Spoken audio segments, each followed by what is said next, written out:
On tonight's edition of the CHGO Cubs related podcast, Cubs pitchers and catchers' first workout is under a week away. Brendan and I will set the stage for you, storylines to watch, and get you ready for some spring training action on tonight's edition of the CHGO Cubs related podcast.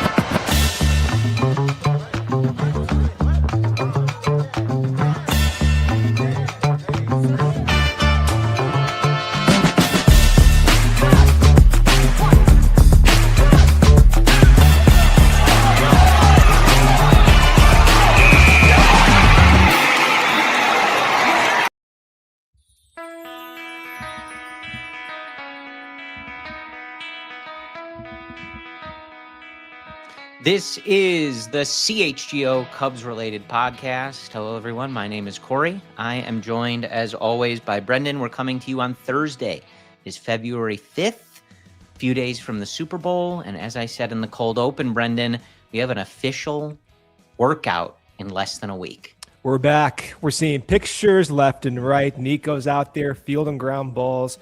We're going to have probably Dansby Swanson next week. Pete Crow Armstrong's already out there and the entire pitching crew.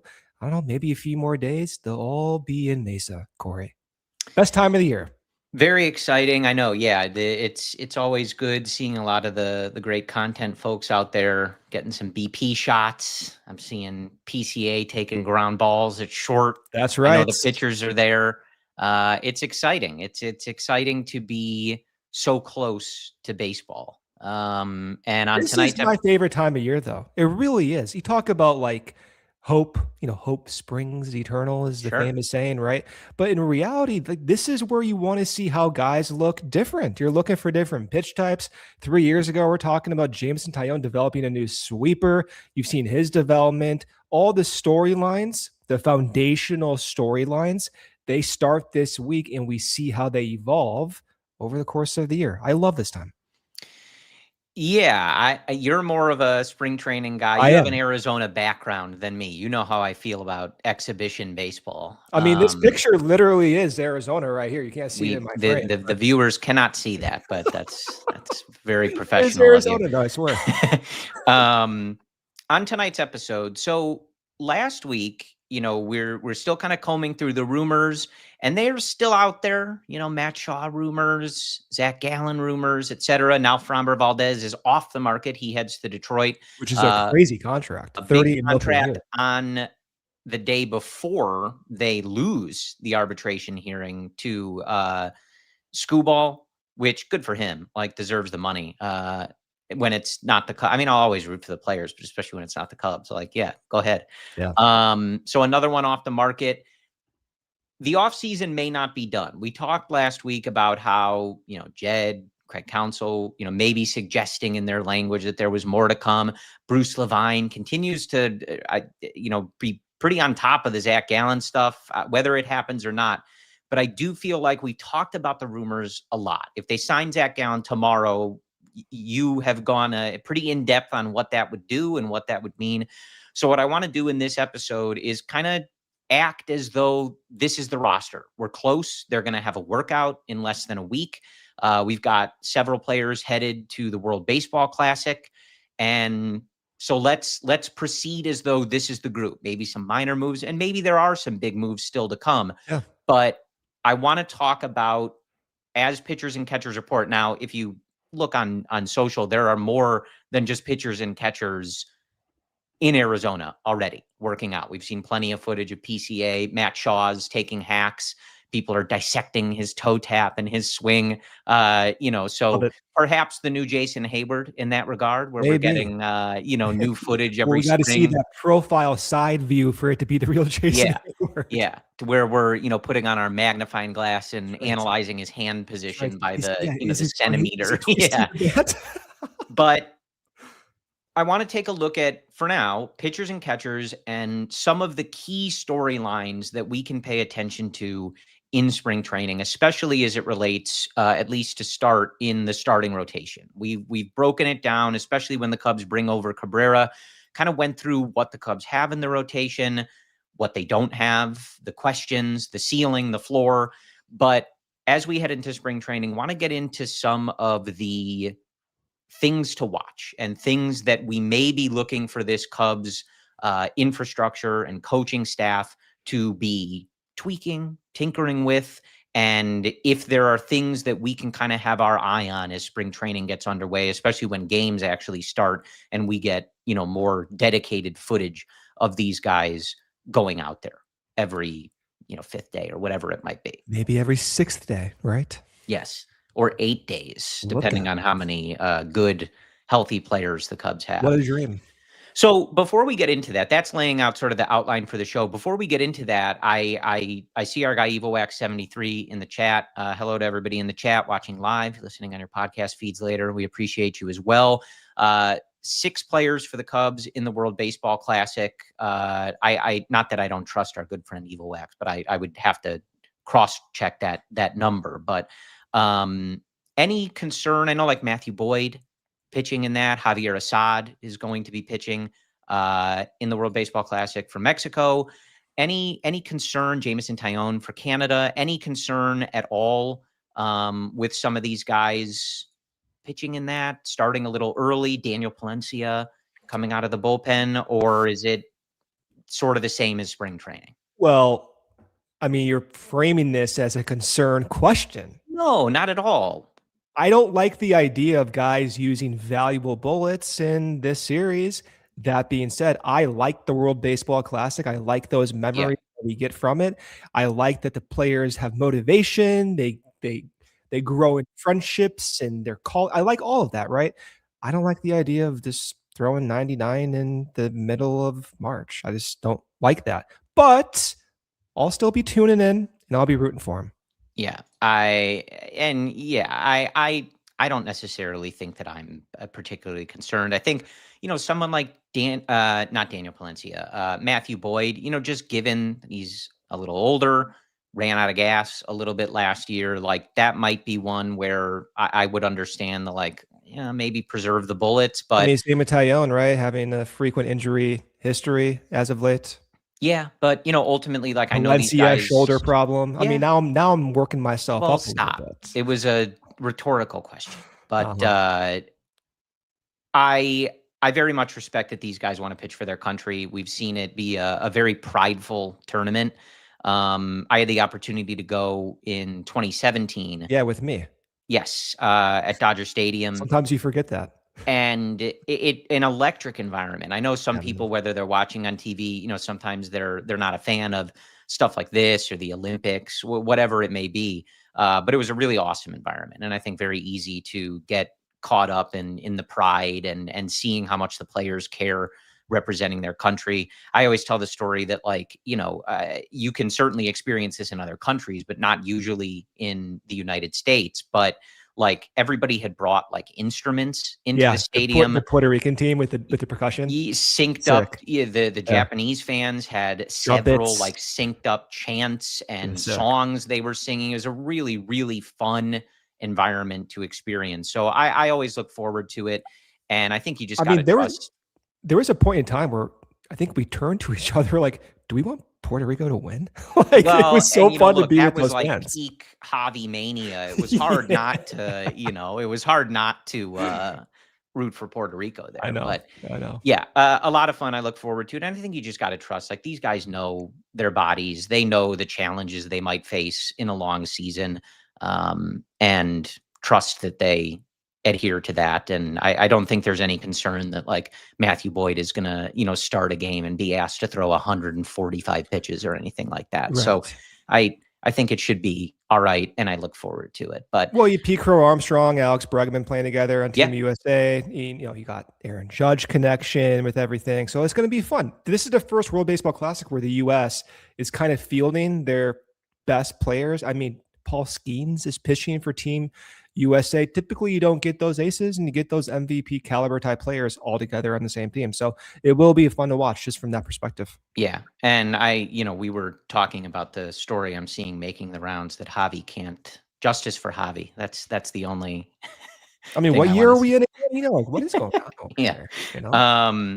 Can't play because I guess he was smoking marijuana. So we'll Look out. say justice for Javi here. That's a shame, especially for someone who's provided some of the, I think, most memorable moments in the World Baseball Classic. The no-look tag, all that stuff, just sick moments in the World Baseball Classic. So that's a bummer. Anyway, back to the Cubs. So let's talk about what to watch for in spring training. And of course, you know, the usual caveat, like guys are warming up, they're working on a lot of stuff, and you got to be careful to, you know, watch a few innings of a spring training game and draw too many conclusions from it without hearing from the players, hearing from the coaches. What are they working on? What are they trying to execute? But I think it's a good time. There were so many questions, I think, coming in with some of the guys in this rotation, Brendan, that it's always a good time to sort of monitor these things. We were talking last week, you know, what if they sign Zach Gallen? Even if they don't, and everybody ends up healthy and everybody ends up pitching well, what are the things that would kind of need to fall into place to determine that? And how would we get to that place even where everybody has kind of addressed their concerns, some of the drawbacks, and they're ready to go? So let's start, I think, with perhaps the most exciting person in this Cubs rotation. Let's start with Cade Horton. So Cade Horton coming into this year, this will be the first year at the MLB level that he is hoping to be in this rotation and make those starts again, whether it's every fifth day or whatever they decide to do, the entire season. Yeah. Of course, coming off an electric and in parts historic second half of his first campaign last year. Of course, the rib injury, keeps him out of the playoffs. I see our good friend Greg Huss in the chat. He says, Corey, I think you need more Pearl Jam posters behind you. There are more. You just can't see them. That's right. Trust me, Greg, he's got a lot more. Most of them are at Wrigley Field, though, which keeps the Cubs-related theme. So I think, Brendan, let me ask you first, before we dive into some of the stuff you're watching in spring training, when you have a pitcher like Cade, who is so electric in his first go at the MLB level, obviously there is so much hype when he's called up, big-time prospect, big-time draft guy, and he makes his debut and consistently gets better to the point of being so dominant as the season was rolling along. How do you approach coming into this season and the expectations for him and kind of, managing them with the fact that this is not a guy we have seen throw 180 innings or make 25 plus starts at the MLB level? How do you kind of like level set what your expectations are for such an explosive beginning to his career, but now trying to translate that into a full year number two? Well, I'm not dampening them. He had 147 innings across AAA and the big league level last year. My expectations are a top 3, top 2 rotation pitcher. How can they not be? 2.67 ERA last year in 118 big league innings. He showcased not just 4 pitch types, sinker, fastball, sweeper, changeup, can maybe dabble with a curve every now and then. So the ability for him to adapt is already obvious in our eyes. I question, can Cade Horton get, lefties out? Well, he developed a changeup that became one of his most used pitch against lefties. I questioned, can he go and be effective with maybe big swing and miss stuff? Well, in the second half, he essentially went through 5, 6, sometimes in the 7th inning, under 100 pitches. Every task that he was asked to accomplish, he not just accomplished, but excelled at. So my expectation is, top 2 pitcher in the rotation. If he's healthy, the rib injuries seem to be a fluke. If he's healthy, 175 innings, why not? Like, what's holding him back? He was already on pace to maybe go and get stretched out over 160, close to 170 last year, had he not been injured. Yeah, I mean, I share that with you. So when we come back from our first break here, I want to dive into some of the things that he can, we can watch in this spring training to see how he's developing, and going into next year, things to watch for him to take that next level. I know, of course, like looking at his first stint in Major League Baseball, it's, you might be like, well, how much of a next level is there? He was great, but I think there can be, and especially being consistent across the whole year, we'll talk about some stuff that we can look for and maybe Cade can develop and grow into in his sophomore season. But we'll do that after our first ad break here. All right. Xfinity. What if your Wi-Fi just worked all the time? And what if the price stayed the same for 5 full years? That's the Xfinity 5-year price guarantee. This is Wi-Fi that actually thinks. It finds problems and fixes them before you even notice. Like it's got a sixth sense. You can stream the game, take video calls, run smart devices, all while everyone else is in the house online. And it does not even blink. Everything working together, every device, every room for 5 whole years. Here's the best part. No annual contracts, no hidden fees, and Xfinity's best equipment is included.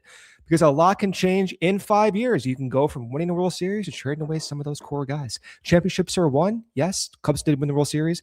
Records fall. Guys get traded. Dreams get bigger as well. Your Wi-Fi should not be a question mark, and the price should not be either. Lock in your price today and unlock the possibilities with Xfinity. Learn more at Xfinity.com. Xfinity, imagine that. Select plans only, and restrictions do apply. Ray CDJR, they are ringing in the new year at Ray Chevrolet in Fox Lake with hot deals all month long during the Ray Resolution Sales event. Stop today. Drive home with 0% financing for 72 months plus no payments until spring on all new Chevrolet models. Or if you're shopping smart, check out their selection of over 100 pre-owned 2025 vehicles priced under $20,000. With one of Chicagoland's largest Chevy inventories, you're sure to find the perfect vehicle for you. And as one of the top Chevy dealers in the Midwest, Ray Chevrolet keeps prices competitive, so you know you are getting the best deal. Plus, Ray's price promise, it lets you shop with confidence because the price you see is the price you pay. Go see yourself at their convenient location right on Route 12 in Fox Lake or shop online at raychevrolet.com. Do not miss the Ray Resolution Sales event. Head to Ray Chevrolet, serving the community since 1963. Together, let's drive. All right, Brendan, continuing on our guy, Cade Horton, I think the first question that a lot of people are going to ask, and this goes for a few people in the rotation, durability. How will the Cubs look to prevent guys flaming out, prevent injury? You have a lot of guys who maybe are going to be putting heavier workloads than we've seen on their arms, or coming back from injury, or just trying to avoid fading out as the season goes along. And it's different for each guy. But I think as we go in spring training, that will just be interesting in terms of what we hear from this team. There's been a lot of talk of, you even alluded to it, potentially 6-man rotation. Do they have an approach like we saw last year where Cade Horton is not necessarily on a strict pitch count limit, but we knew each start when he got around 75 pitches, 80 pitches, that was probably going to be about it, depending on where they were in the game.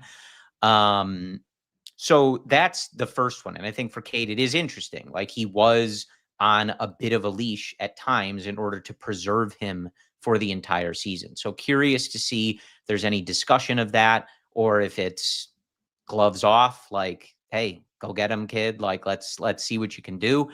I don't know that we'll get a clue to that in spring training. Obviously, all these guys are just ramping up and, trying to get their work in and get ready. But that will be the first thing, I think, to watch. And Cade falls into that. Just what exactly is their plan? Or is it just, hey, you're good, like, go get him?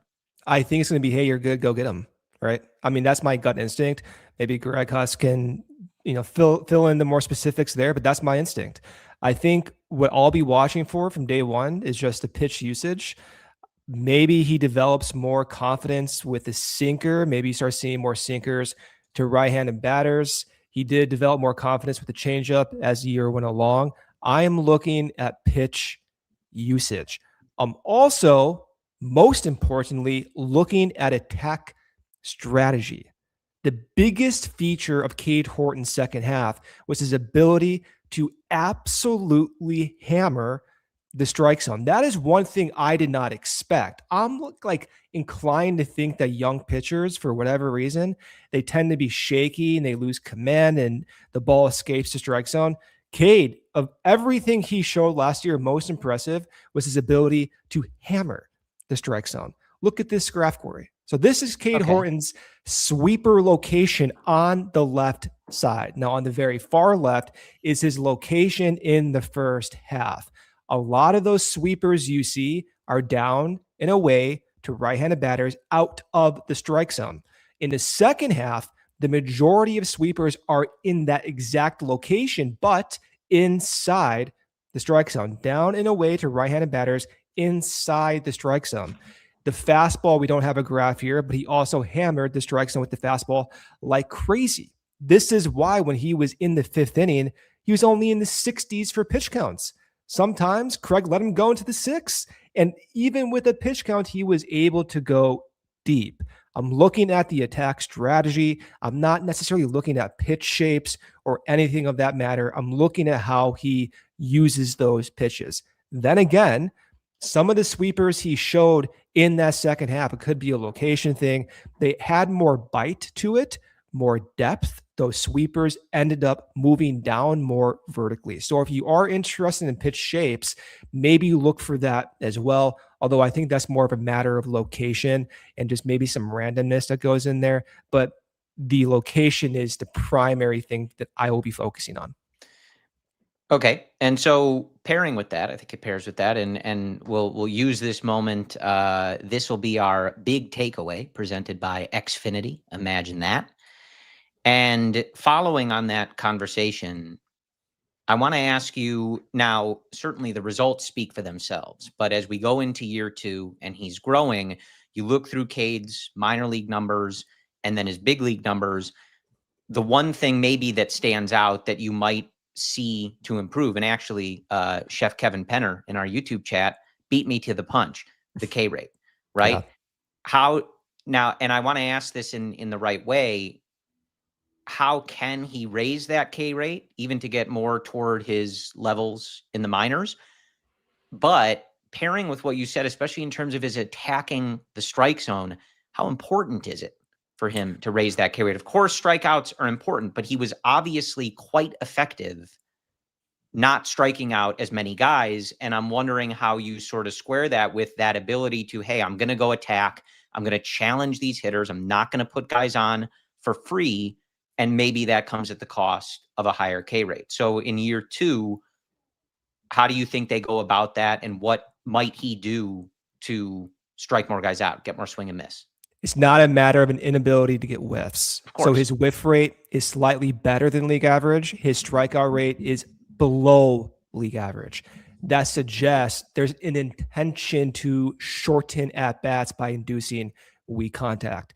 To your question, is that a big deal? Do we want to see the strikeouts improve? In a perfect world, you want to limit the randomness and miss bats. Then again, the question is, if you're in the 5th inning, do you want Cade pitching, or in the 6th inning, Cade pitching, trying to induce weak contact, or do you want your 7th or 8th option from the bullpen in that spot? I want Cade Horton in the 6th inning trying to induce weak contact, not maybe the 7th or 8th bullpen option. So I'm willing to accept fewer strikeouts for Cade to go deeper into games. Also, I'm not concerned that he's not getting the strikeouts because it appears to be intentional. Be very different if his contact rate, or rather whiff rate, was also below average, but that's not the case. Yeah, 100%. Yes, that's a great answer, and why I asked the question that way. Yeah, and I see our guy Evo Wax in the chat, pointing out something, similar that you said. Like, he's being more aggressive in the zone. They're monitoring that pitch count, and these are things that you are weighing as a pitcher, as a pitching coach. Like, do you want to try to get more swings and miss, throw those out pitches, bury them out of the zone, but risk the more patient hitters not offering at those pitches? Then you're running up the pitch count. You're going deeper in counts. Exactly. Or do you trust, hey, like, I can throw this in the zone. They're not going to do anything with it. And now, especially, I mean, I guess it was true with Matt Shaw too, but hey, I got 8 Gold Glovers behind me. Legit. Like, go ahead and try to put the bat on the ball. You're not going to do anything with it. And these guys are going to catch it. That is one thing to watch. And again, hard to say if we see that in spring training. You never know what these guys are working on. Right. You can have guys go out there and say, hey, I need to get a feel for my changeup. I'm throwing all changeups here. Like, and it wouldn't necessarily suggest hey, he's going to throw all changeups when the season starts. Right. But it is something to watch. Like, you can sell out to try to get more contact. You can sell out to try to get more strikeouts. It's a balance, and it's going to be interesting to see if there's any approach change at all in an effort to see him get more strikeouts, if he's allowed to go deeper into games, and exactly how they go about that. But I think fair to say, as we kind of like wrap up on Cade, like, obviously an amazing first start to his career last year. And I very much look forward to what he brings in this sophomore year, and especially on the strikeout question. That was the big takeaway presented by Xfinity. Imagine that. And with the Cubs' current strategy, one of the bells that was ringing in my brain was count leverage. Lance Brozdowski talked about this. I don't know the exact stat, but the Cubs were among the most prominent in count leverage, meaning they were able to have at-bats in their favor more often than other teams, which means you're throwing strikes with intention. So to Chef Kevin Penner's point, it's an endless process of adjusting. Maybe we do see more strikeouts, and they can optimize some of the balance between strikeouts and count leverage. Sure. Yeah. And like, how much you're thinking about that stuff, when you're in a pitcher on the mound in the middle of the start or anything like that, like, it's hard to say. But, and of course, this is like 15 years ago at this point. So what it's worth, I don't know. But I do remember when I was in the Dominican Republic with the Texas Rangers Dominican Summer League team, one of the things that we would chart for the hitters and the pitchers was what happened in 1-1 counts, right? How often they pushed it to 2-1 if they were a hitter, how often they pushed it to 1-2 if they were a pitcher. Because, we can pull up the numbers on the difference, but even, as a casual fan, I think you can appreciate huge difference. And if you're sitting as a hitter in a 2-1 count or a 1-2 count, and these are all, that's kind of getting to the point that you're alluding to there. It's a huge difference. And one of those small little battles that goes on in the middle of the game that sometimes in certain at-bats or plate appearances might seem insignificant, but as they pile up over the course of a start or multiple starts, etc., if you're constantly losing those battles, those 1-1 battles, or, other types of counts like that, puts you in a bad spot more often than you'd like to be. It's those macro approaches. I think that's how Craig Counsell approaches the game himself. We hear about it all the time, having a puzzle and trying to fit the pieces to the puzzle. But that's a macro approach. If you have the Cubs need to fill 892 innings from their starting rotation. That's the big view right there. 892. So if you have 5 starting pitchers, if they average, let's say, 30 starts, you're around 150 to 160 innings. That's 750 innings. That means you need to have 132 innings elsewhere. So to your point, count leverage. You go from 1-1 to 2-1 or 1-1 to 1-2. Well, you buy an inning. Let's say you do that, 3 innings per week. You can see how you can shrink down some of the innings you have to give elsewhere. And maybe that 150 that you get from the spot starter number 4 or number 5, it's actually 160, and it makes a difference. Yeah. And it was one of those things, I think Cade did it, and we've certainly seen it with other pitchers before, but, it's a lot of times on the broadcast, they'll hone in on first pitch strikes, how often they're getting ahead in the count just to start an at bat. And again, it's one of those things that maybe seems somewhat insignificant. How many times are we watching a game? Count starts 1-0, count starts 0-1. You think nothing of it, right? Like, it's a long plate appearance. Who cares? But those little tiny things, they add up. And there's a reason that, when you have those standout starts where it's someone like Cade, starting 9 of the first 10 batters with a strike or something like that. It's a reason that announcers highlight that and point that out. Yeah. It's putting yourself in a position of advantage, even if it's small at the time or insignificant seeming each single plate appearance. Those things, they add up. And I think that's one of the things to consider with the way that Cade was attacking. It's, of course, important for all pitchers, but when we're looking at a guy who was really attacking the strike zone versus kind of wondering if he has more strikeout in him, these are some of the little things that, might be considered when you're calling those pitches, deciding to attack the strike zone, just the overall kind of aggressiveness profile. So very interesting to see how they proceed with that. And, again, what that next level is for Cade Horton. I think as Cubs fans, people that watched him last year, I would guess that most of us have pretty high expectations of, what we're anticipating for Cade Horton. I think a lot of us are probably hoping to be campaigning for him for certain awards by the end of the year and, stuff like that. But it's going to be fun to watch, Brendan. I'm very much looking forward to it. I was looking forward, big time prospect, making his debut, getting excited for that. But now kind of being in that, like, all right, let's settle in, like, let's get ourselves like a bona fide ace at the top of the rotation. And it feels like that's a realistic possibility this year, which we have now said for 2 decades. So, well, and, we got deprived of that bulldog mentality of his pitching in the playoffs. So that's the next thing. I need him steam coming out of his ears, John Lester style, angrily yelling at hitters. Rockets here or there. Well, that's up to him, but that's kind of John's signature. So that is true. Yeah. All right. Let's hit our second ad break here. We'll come back and we'll talk about, I want to talk about Shota, Cabrera, some other guys in this rotation and things we're looking for when pitchers and catchers report next week. Let's do it. Okay, winter is here, but don't worry, spring's coming up. But for the time being, is your home heating up for the challenge? Because now's the time to schedule Four Seasons Furnace Tune-Up. Thinking about a whole home generator? We've got you covered. At Four Seasons, we guarantee same-day installation for all your heating, cooling, plumbing, electrical, and generator needs with no extra charge for nights, weekends, or holidays. You can save up to $4,000 on furnaces and comfort systems with Four Seasons heating, air conditioning, plumbing, and electric. Furnaces, they start at $39 a month, and furnace AC combo for $57 a month. Call today, save $50 from your trusted local experts. Four Seasons heating, air conditioning, plumbing, and electric has been serving Chicagoland for over 50 years. We are sponsored by Four Seasons, your trusted local experts for heating, air conditioning, plumbing, electric, and generators. Visit fourseasonsheatingcooling.com for all their special offers and money-saving coupons. Again, that's fourseasonsheatingcooling.com. Okay, can you believe we're already a month into 2026? Spring's around the corner. Pitchers and catchers are reporting. That's usually the point where routines start to slip a little bit. And honestly, that's exactly where Huel has saved me.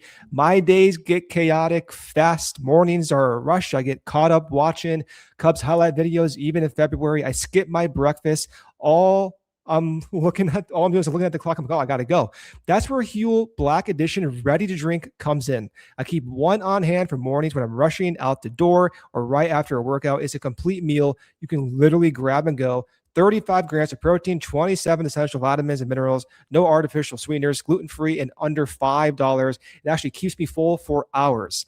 That combo, ready to drink when I'm sprinting through the day, powder when I want more control, has basically become my insurance policy against chaotic days. Right now, get 15% off with my code CUBS15, new customers only. Huge thanks to Huel for sponsoring the show. If you're busy, this is an absolute game changer. All right, Brendan. And before we hop back in, do want to remind y'all of the CHGO Spring Training Road Trip, March 5th to 8th. Cubs Spring Training, Bulls versus Suns, happy hours, golf, and hanging with the CHGO crew. Head over to allchgo.com/event to get tickets, get more information. Spots are limited, so reserve your spot now. The CHGO Spring Training Road Trip, again, that is March 5th to the 8th, allchgo.com. All right, Brendan. It's going to be fun. Back with you. Yep. Let's keep talking pitchers. Let's talk Shota. Let's do it. So, all right. The big thing, right? So much made over the qualifying offer, him accepting the decision, all of this stuff. Is that how the Cubs should have spent this money? Blah, blah, blah. All this stuff. Regardless, Shota's here. He's in the rotation. He's back. He's ready to go. I think the big questions for Shota, and in so much as we can see how these things look, I think the first thing for spring training, mechanics, right? Guy coming back from injury. He was clearly off when he came back. Got to the playoffs and, was basically not usable. And, we were debating whether he should even be pitching, et cetera, et cetera. So one thing we can watch for how he looks mechanically. I know it's, you're more biomechanically inclined than maybe most people watching, however many games are broadcast on marquee. But that, I think, is the first thing. the second thing, Brendan, is one of the bigger concerns for Shota over his time has been fly balls and the home run rate. So as we're watching in spring training, he's on the older side, right? But what might you look for? And if the Cubs try to curb that issue at all coming into this year, especially coming off the injury last year, how might they go about that? And what can we kind of look for in spring training? Maybe that would just tip you off and all of us like, hey, this looks like the Shota we came to know, not the one that we saw kind of after that injury.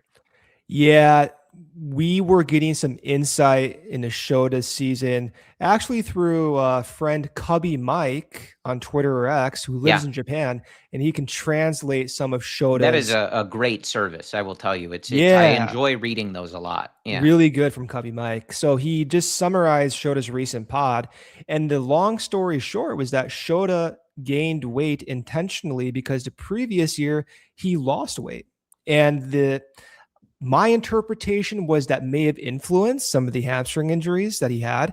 And it just caused his season to be in a little bit of a constant flux, trying to correct one thing and getting back to his point of prime mechanics. Didn't happen for him. What I'm looking for once he opens up in spring is what he's saying. All the stats we talk about, all the graphs I show, they're just associations. In reality, we don't really know until you talk to the players. It's great when they can confirm that what we're seeing in public data is actually what's going on. But when spring starts, just listen to Shota. And then when you watch him pitch, if you are tuned in, maybe just look at the fastball location. So the home runs, fly balls you mentioned, Corey, fastballs, middle in, was not elevating typically what we saw in 2024. Now, mechanically, if you are kind of a sicko and you want to go into some of the nuance, I don't know if this is related exactly to the injury. You got to talk to Shota and Tommy Ottavy themselves. But the biggest change last year in Shota was that release point and as well as extension. But this graph shows release point. On the top is every fastball he threw in 2024. On the bottom, or the x-axis, is the horizontal release point, and from top to bottom is the vertical release point. You're going to see that most pitches are above where he threw in 2024, high release point. Then the second thing, which we're not going to show here, is that his extension was shorter, Corey. So he had a higher release, shorter extension, a fastball that was 1 mile per hour slower, and location that was more middle in. So that to me suggests like a mechanical challenge getting off the mound as well as he did in 2024. Here's the weird thing about Shota. We've heard about, his velocity's dipping. He threw 1 mile per hour slower. His splitter was thrown faster last year. So splitter was thrown with more spin and was thrown with 1 mile per hour with more velo when he came back from injury in the summer. That to me just signals mechanical problems, lack of being in sync with where he wants to be. So I'm looking at how he gets off the mound. I'm looking at the fastball location in spring, but most importantly, I'm listening to Shota talk about his comfort in those mechanics. And that if he is exuding confidence in those mechanics, we can go back in and we can see where the release point is. We can see where the extension is and how the pitch shapes are moving. That back what he's talking about. And so how much can you glean on, and let's like your confidence level in watching some of these spring training games? Because I think for some of these guys, and I feel like Shota is going to be one of them where, if he goes out in a spring training start and strikes out, 6 guys on, the White Sox spring training roster, I think a lot of the fan base will be like, great. Like, how do we judge if we can trust you to pitch to Andrew Vaughn in September? Yeah. So how for I think it's interesting for Shota specifically, how much can you really take away on some of this stuff from watching in spring training, or can you not, outside of kind of viewing if he looks right mechanically? There's too many unknowns when you watch these guys pitch. Arizona, by the way, the outdoor environment, the balls move a little bit different. There's a reason why those fences are pushed back and Sloan. The ball moves a little bit different. So I don't take much out of the results. I take what they say. Brad Keller is the perfect example of this. Brad Keller enters spring last year. We're hearing, oh my God, his stuff is looking electric. He's throwing 97, 98. Where did that come from? Yeah. That was like the first thing we heard when pitchers and catchers reported. I'm looking for similar things set, and I value that more than striking out a AAA guy or having a deep fly ball go 390 feet over the fence because it's humid out in Arizona and the ball's moving like crazy. So I'm paying more attention to what they're saying and how they look mechanically just off the mound. Okay. Fair enough. Yeah, it's going to be interesting. I think a key thing is that the Cubs have built this rotation to not rely on him to be their top guy. And I think that's certainly important, given that that's you don't want to be in that position. You've created that ceiling in other areas, and I know there was a lot made about him accepting the offer and what it costs, especially with the way that last year played out. But this is a guy who has a pretty strong track record, even if a short one, in the majors. And if you can get him even remotely back to that form, really strong middle to back end guy in this rotation, you're hoping that Cade, Cabrera, Justin Steele when he comes back, Matthew Boyd continuing what he did last year, like those are the guys carrying this rotation. But if you can have Shota as your fourth option or your fifth option, depending on how it all shakes out, I think getting him even remotely back to form pre-injury is a huge thing and would really speak to the depth that this Cubs rotation has if you can get it there. But yeah, interesting to watch in spring training just to see that he looks healthy. And I agree with you, hearing from him and how he's feeling and how he's feeling about his pitches, he's pretty candid. So I think you can kind of expect that. Yeah, the pessimistic point of view is that the age, 32 years old, you don't know how age affects movements off the mound. It's not a certainty, right? So it's not a certainty for Shota to go back to his 2024 self. Last year or two, fly balls. Brett Taylor and Michael Cerami talked about this on their pod. I was surprised to hear this. It didn't make sense to me, but Wrigley actually played better for batters last year. We heard all about the wind blown in like crazy. They were like, I think it was like plus 110 or something like that on the run value at Wrigley. So it was not a pitcher's park last year, which makes no sense. It was one of the more pitcher-friendly parks in 24 when Shota was good, but it was one of the most hitter-friendly parks last season. So that doesn't really pass the eye test, but I was shocked to hear that. So maybe Shota's tweak does not even have to be that significant, and it's a matter of just the environment naturally working its way out, and he has an ERA around like, the mid threes or so. Yeah, I don't know, man. I've given up on trying to figure out the Wrigley stuff. I think it's all not, it's not random, but it is to a degree. Like, we don't control the weather. Like, who knows? And some years it seems more extreme. Like, that doesn't necessarily make sense. I agree with you. That was surprising. Yeah. It might be something where like the days where it is pitcher friendly feel so extreme. Yeah. Where it's like, you're watching guys hit balls that should be on Waveland or Sheffield. And like, how many did Dansby hit last year? We're like, what the hell? How did that not go? It does feel out? that way. When I know like Ian Happ has had some games where he could have had 4 home runs, but they all die at the track. So I don't know. Yeah, it is interesting to think. But part of it, reminded me, we're mostly talking pitchers here, but a lot of it reminded me when the Cubs signed Bregman and there was such a rush. A lot of it I saw from the fantasy baseball community, for whatever reason that is, to just sort of like look at Wrigley Field as this like now wind's always blowing in, pitcher thing, and he pulls the ball, so this isn't a good idea. And I was like, this is really simplistic in your view of this.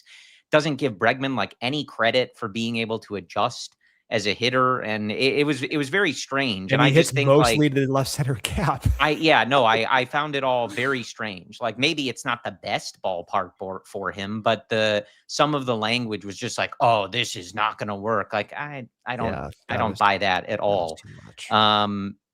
It just goes to show there's a weird discussion. I think a lot of people don't really know how to like properly deal with the way Wrigley Field has kind of evolved in terms of the way the wind blows, the way the weather plays, and just how it plays as a ballpark. And I guess that's going to continue as long as the Chicago weather continues to be as unpredictable, I guess, as it's been. But we'll continue to watch the flags before the game starts and just see what we're dealing with. But we'll have more. I want to talk about our new friend Cabrera and anything else in the rotation as we get ready for Cubs pitchers and catchers reporting next week.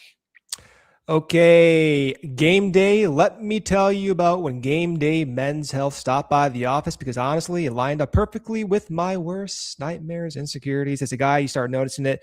Lower energy throughout the day, less motivation, the scales creeping up, hair thinning, gray hair, muscles getting tighter. You don't always connect the dots, but a lot of that can come down to low testosterone. It's way more common as you get older than people realize. Game Day Men's Health focuses on personalized care, whether your goal is peak performance or just being a better father, husband, and man. Their process is super easy. You're in, you're out in about an hour. They're family and locally owned clinics, and their success rate is extremely high.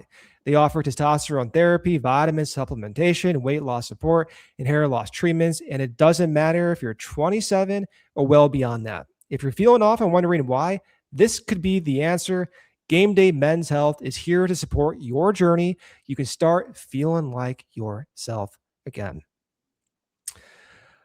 We're ringing in the new year with Dry January, and if you're looking to be a little less saucy this month, Hooters has your back. Check out the Black and Dry Rub, all the flavor, no mess. It pairs perfectly with a non-alcoholic option like Michelob Ultra Zero, and if you're in the mood for something refreshing, Hooters has also a great mocktail, the Red Bull Strawberry Smash, made with Red Bull and strawberry syrup. Sticking to your resolution does not mean giving up food, especially at Hooters. And don't forget, Hooters is still one of the best lunch spots in town. Weekdays just got better with some of your favorites for $9.99 or less, including boneless wings, original wings, the blackened chicken Caesar salad, the original burger, and more. That's Monday through Friday, 11 a.m. to 3 p.m. And if you're feeding a group, Hooters has you covered with party packs available for dine-in or to go. Cheer on your favorite teams. And at many locations, including Aurora, Countryside, Downers Grove, Joliet, Lansing, Melrose Park, Oak Lawn, O'Hare, and more. Check them out at originalhooters.com. All right, folks, let's finish up with our new friend, Edward Cabrera, and what we're watching for in spring training. Of course, we know, he's had some durability issues, and that's something to look for, similar to a lot of these guys. We'll see what the Cubs continue to say, how they intend to approach these things. Once Craig Counsell starts laying out his rotation for the regular season, who's starting when and what those plans are, we'll see. And of course, maybe especially early, some of those cold games at Wrigley Field, maybe you don't push guys so deep. That's one of the benefits of having such depth, Brendan, is that you can kind of let guys naturally ramp up as the season goes along, and you don't really have to force the issue, or you hope you shouldn't have to. I mean, you never know.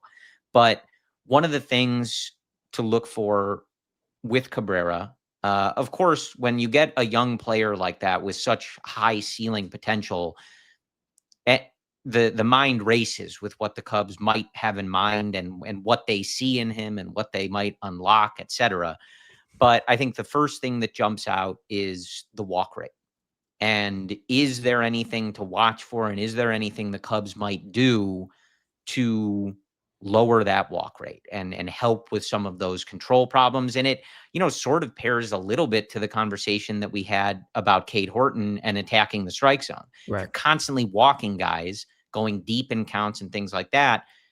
Exactly. That in a vacuum doesn't necessarily open you up to injury or running out of gas or anything like that. But if you're doing that and trying to get 5 or 6 innings every night, it's going to be a lot of pitches. Those are going to be very, heavy innings. You're throwing 20, 30 pitches all the time and in certain innings, every other start, that can weigh on you. So when we go into this spring training, you're the pitch doctor. You've got a new toy here. What are you looking for with Cabrera in his first spring training with the Cubs? You nailed it. The walk rate. Thanks. So 4.7 walk per nine in 24, 3.1 last year. Had that improvement. The improvement was in part driven by swapping his 4-seamer with a sinker. He threw more sinkers last year. that allowed him to stay in the zone more. The unfortunate aspect of that switch was that his fastball run value was among the worst in the league. So the fastball run value was in the bottom 5% of Major League Baseball.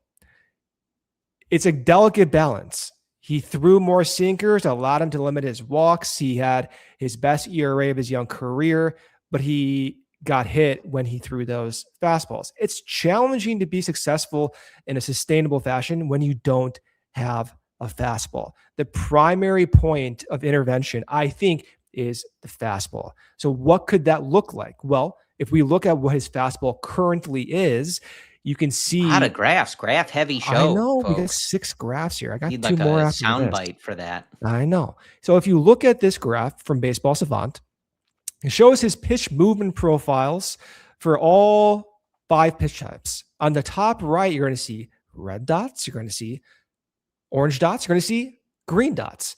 The green dots are his changeups. See how the green bleeds in with the orange, right? A lot of overlap right there. See how the red is more disparate? There's no overlap with the green. I'm wondering if you want to create more separation, that you use more of those fastball shapes that look like the red ones. The caveat is when he did that, when he threw more red four seams, straighter four seams in 24, he walked more guys. When he threw those orange sinkers last year, he walked fewer guys, but gave it more runs with the fastball. Is there a middle ground is what I'm getting to. Can we have more separation between that disgusting 95-mile-per-hour changeup with a fastball that has a little bit more carry, that can be within the strike zone and have more separation? If that's the case, you can imagine this. If the four-seam fastball or sinker run value is even slightly below league average. I'm not talking league average. I'm saying slightly below league average. And the changeup stays the same. The curve stays the same. That ERA we're talking about, which was 3.6 last year, 3.5 rather, the ERA can easily inch towards 3 flat to sub 3. And it's not crazy to think about.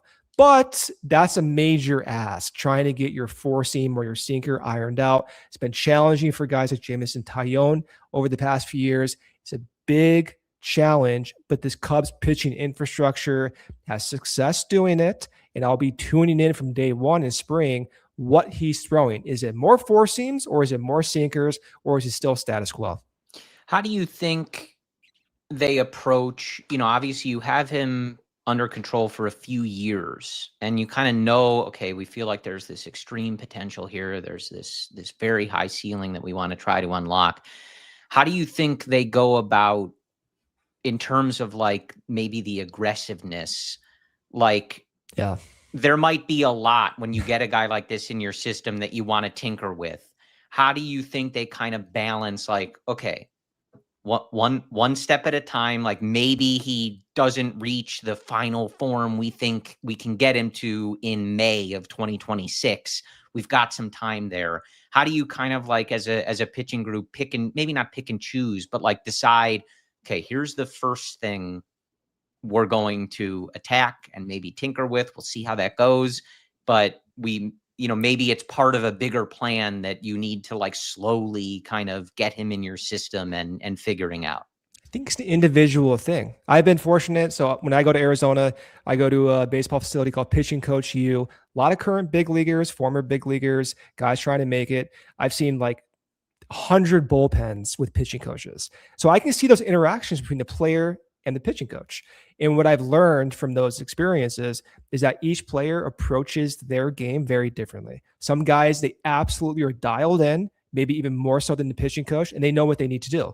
Other guys, not so much. And this relationship between the coach and the player determines what gets changed, if anything. So what I expect with the Cubs, Cabrera, Tommy Hotovy, and the entire pitching coach group is build that relationship first, build that trust, see what guys like to do, get that experience, and then you can slowly maybe tinker. Or if Cabrera is like, yeah, I know what I need to do, I'm comfortable in this, I'm ready to try things out, then be more aggressive. It's going to be determined by Cabrera and just that relationship that they can build right away from day one. Yeah, that makes sense. All right, last few minutes here. I think those were like kind of the big things to watch for, but few minutes left. Like, what else, pitchers and catchers, are you watching? I think, one thing we expect him to be, but, seeing Miguel Amaya be healthy, coming back and being, more part of that tandem with Carson Kelly going into next year, certainly something to watch for. I'm excited for that. And I'm, sure for the parts that, Miguel was missing last year, I imagine that was not pleasant for him. I'm sure he wanted to be out there and be part of that. But how about the rest of the pitching staff? Anything you're watching for? Any particular guys you've got your eye on?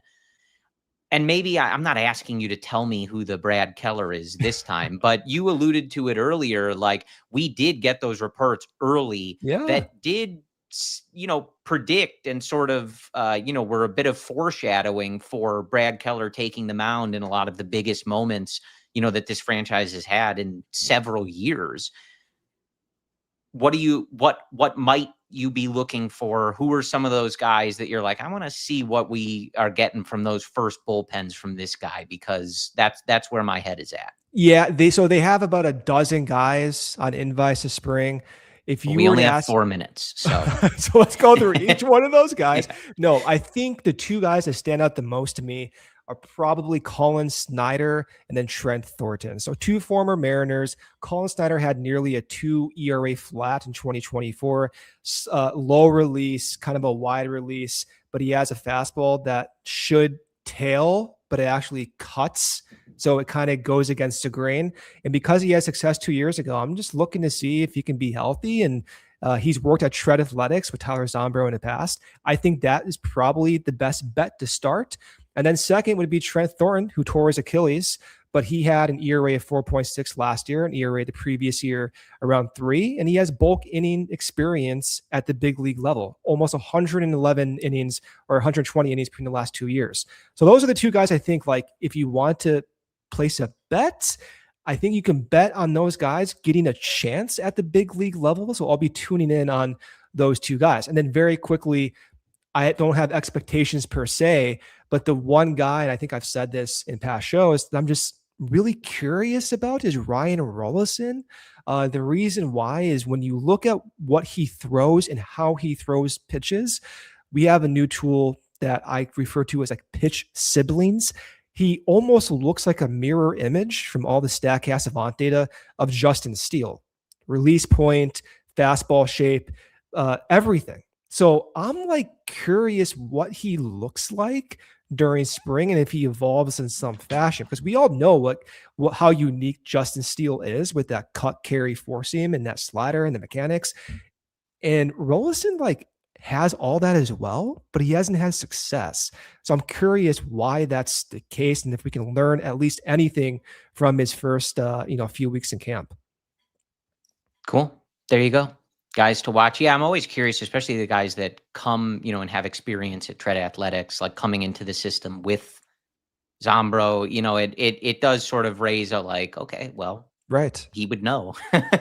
Like, he's probably not suggesting they bring in guys that he's not super intrigued with. And then Jordan Wicks was also at Shred during the offseason, so you may see a new curveball. I saw some of the videos he was posting, so tune in on that as well. Yeah, and like, there's guys too. I mean, even thinking of like someone like Porter Hodge, like who we sort of expected to have a bigger impact last year. It didn't work out that way, but taking a look at how he looks in the spring, and you never know some of these guys how many shots they have with a particular organization, et cetera, et cetera.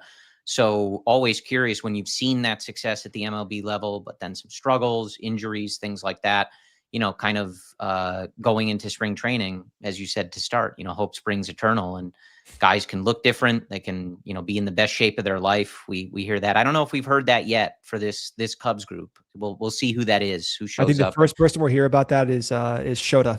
Just given he was talking about his own physical weight last year. Never looked better in his life. Yeah.